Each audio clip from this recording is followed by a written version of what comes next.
सभी साथियों को नमस्कार। मैं अरविंद कुमार, आप देख रहे हैं अम्बेडकर प्राइम चैनल। साथियों, 2024 का दौर है।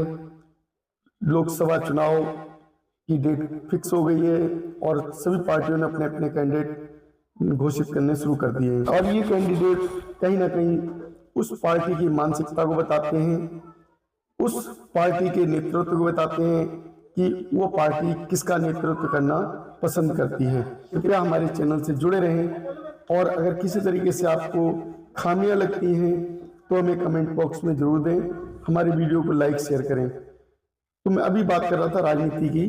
राजनीति के इस मुकाम पर बसपा, कांग्रेस, समाजवादी, भाजपा, इन सभी ने अपने अपने कैंडिडेट उतारने शुरू कर दिए। लेकिन वो जो राजनीति को 2024 की जो कि प्रमुख बनाएंगे, वो ऐसे समीकरण होने चाहिए जो कि पूरे समाज का नेतृत्व करके आगे बढ़े। अगर कोई पार्टी पूरे समाज का नेतृत्व नहीं करती है तो वो पार्टी सफल होनी मुश्किल है।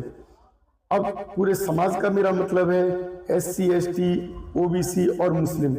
जो इन समीकरण को लेके नहीं चलेगा तो उसकी फतह होनी मुश्किल है। और अभी जैसा कि आप देख रहे हैं, चारों ही तरफ बीजेपी का विरोध हो रहा है, विरोधाभास की स्थिति बनी हुई है। और कहीं ना कहीं ऐसे विरोधाभास की स्थिति में अगर सरकार ये सोचे कि हम बिना SC, ST, OBC और मुस्लिम के सरकार बना लेंगे तो किसी भी सरकार का बनना मुश्किल है। तो इसी समीकरण को देखते हुए हमने देखा है कि बहुजन समाज पार्टी, जो कि एक बड़े नेतृत्व को लेके चलती है, उस नेतृत्व को जो कि पिछड़ा समाज है, मुस्लिम समाज है और एक SC, ST समीकरण भी लेके जाती है। तो ऐसी राजनीति करने वाली जो पार्टी की मुखिया बहन मायावती जी ने अपनी जो सीटों का बंटवारा किया है वो किस तरीके से किया है मैं आपको बताने जा रहा हूं। अभी तक उन्होंने 2 लिस्ट जारी की हैं, एक लिस्ट में 16 और एक लिस्ट में 9 कैंडिडेट घोषित किए उन्होंने लोकसभा के लिए। तो मैं आपको बताने जा रहा हूं इन कैंडिडेटों के नाम, सुनते रहें। एक कैंडिडेट जो लिस्ट है, जो 9 लोगों की लिस्ट है, उस हाथरस सीट से श्री हेम बाबू धनगर, मथुरा से श्री कमल कांत उपमन्यु, आगरा से श्रीमती पूजा अमरोही, फतेहपुर सीकरी से श्री रामनिवास शर्मा, फिरोजाबाद से श्री सत्येंद्र जैन सौली, इटावा से श्रीमती सारिका सिंह बघेल, कानपुर से श्री कुलदीप भदौरिया, अकबरपुर सीट जो कि कानपुर की सीट है और प्रमुख सीट है, इस सीट से श्री राजेश कुमार द्विवेदी, और जालौन सीट उससे श्री सुरेश चंद्र गौतम। ये सीट 9 सीटें हैं जो कि अपने आप में बहुत महत्वपूर्ण सीटें मानी जाती हैं। इसमें हाथरस की सीट वो SC सीट है, आगरा की सीट SC सीट है, इटावा की सीट SC सीट है और जालौन की seat SC seat. 4 seat SC seat हैं। और ऐसी सीटों पर जो कैंडिडेट उतारे मैंने आपको बता दिए। और ये राजनीति की एक पकड़ रखने वाली राजनीतिज्ञ बहन मायावती जी के द्वारा ये लिए गए फैसले और बड़ी सोच समझ का परिचय देते हुए उन्होंने इन कैंडिडेट्स को उतारा है।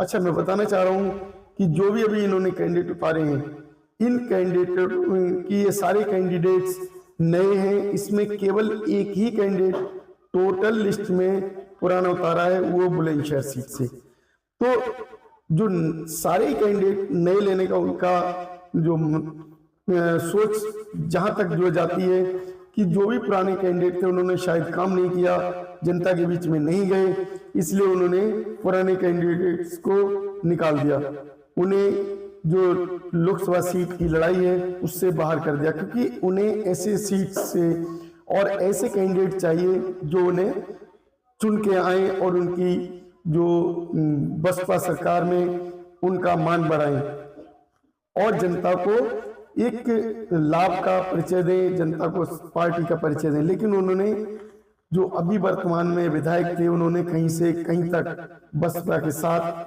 जो राजनीति होनी चाहिए थी वो राजनीति नहीं की और विरोधी पार्टियों के पास जाकर मिल गए। तो इसलिए उन्होंने पूरे ही नए कैंडिडेट्स को उतार दिया और जो उनके पुराने कैंडिडेट्स थे उसमें से केवल एक कैंडिडेट्स उन्होंने रखा, उसे भी मैं अभी बताऊंगा आपकी चर्चा में।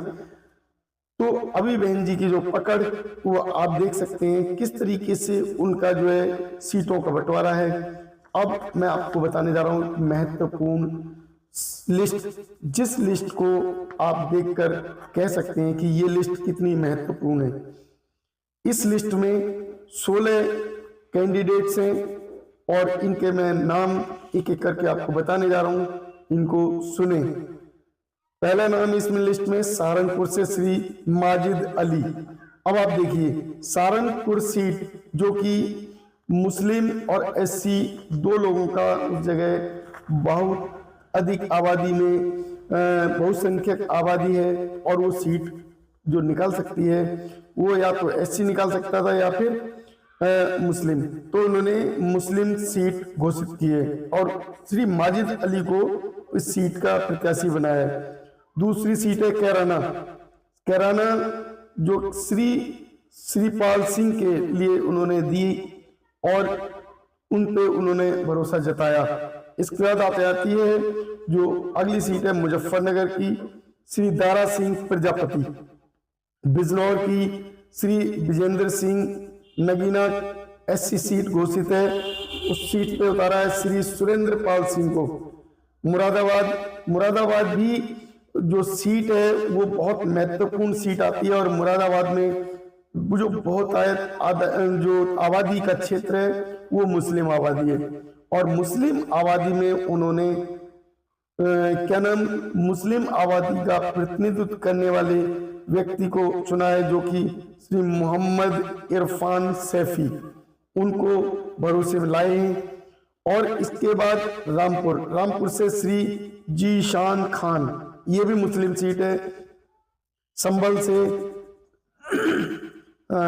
से श्री सौलत अली, ये भी मुस्लिम सीट उन्होंने दे दी। अमरोहा से श्री मुजाहिद हुसैन, मेरठ से श्री देवदत्त त्यागी, ये सीट मेरठ से भी जो सीट उतारी है देवदत्त जी जो कि एक जाति विहीन और धर्म विहीन राजनीति को करते हैं और बीएसपी के कैंडिडेट हैं। तो बहन जी का जो सीटों का बंटवारा है वो किस तरीके से कर रही हैं आप देख सकते हैं। अभी की वर्तमान राजनीति किस मोड़ पर आकर खड़ी है उसे उन्होंने कितना अधिक पकड़ा है। अगली सीट आ जाती है बागपत की सीट से श्री प्रवीण वंशल, गौतम बुद्ध से राजेंद्र सिंह सोलंकी, बुलंदशहर से श्री गिरीश चंद्र जाटव जो कि एससी सीट से है और ये तीसरी बार उसी सीट से चुनाव लड़ रहे हैं और ये एकमात्र ऐसे प्रत्याशी हैं बसपा के जिन्हें उन्होंने रिपीट किया है और इस गिरीश जी के सिवाय और किसी व्यक्ति को उन्होंने रिपीट नहीं किया। सारे प्रत्याशी जितने घोषित हो रहे हैं अभी तक सभी नए प्रत्याशी उनके चुन के आए हैं, जो प्रत्याशी उनकी पार्टी को जिताकर आगे लेके आ सके। तो अगली जो घोषणा है बुलंदशहर के बाद आमला श्री आबिद अली, ये भी मुस्लिम सीट उन्होंने दे दी क्योंकि मुस्लिमों का इस एरिया में अधिक प्रतिनिधित्व है और कहीं ना कहीं एससी और मुस्लिम जो गठजोड़ है वो आंकड़ा है वो लगभग 40 से 45% का निकल के आता है। तो इन्होंने जो सूझबूझ की जो राजनीति दिखाई है वो इस आंकड़े में समझ में आती है।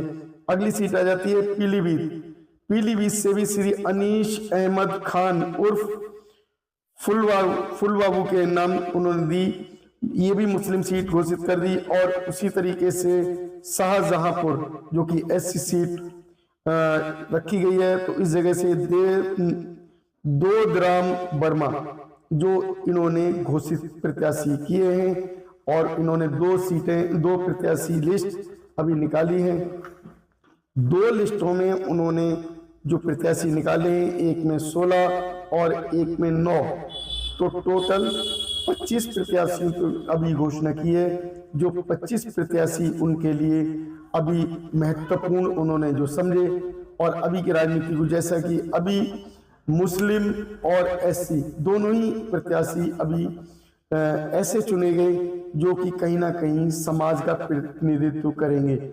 और अभी की जो वर्तमान सरकार है, जो अभी की राजनीति कर रही है, एससी, एसटी और ओबीसी दोनों, और उसके साथ मुस्लिम विरोधी, ऐसी प्रतिनिधित्व करने वाली पार्टी को हराने के लिए जो बहन जी का इस तरीके से घोषणा पत्र है प्रत्याशियों का, वो कितना महत्वपूर्ण है, ये आपको दूसरी पार्टियों के प्रत्याशियों को देखकर पता लग जाएगा कि कितनी अधिक जागरूक बहन मायावती अभी समाज के प्रति, समाज के कार्यों के प्रति।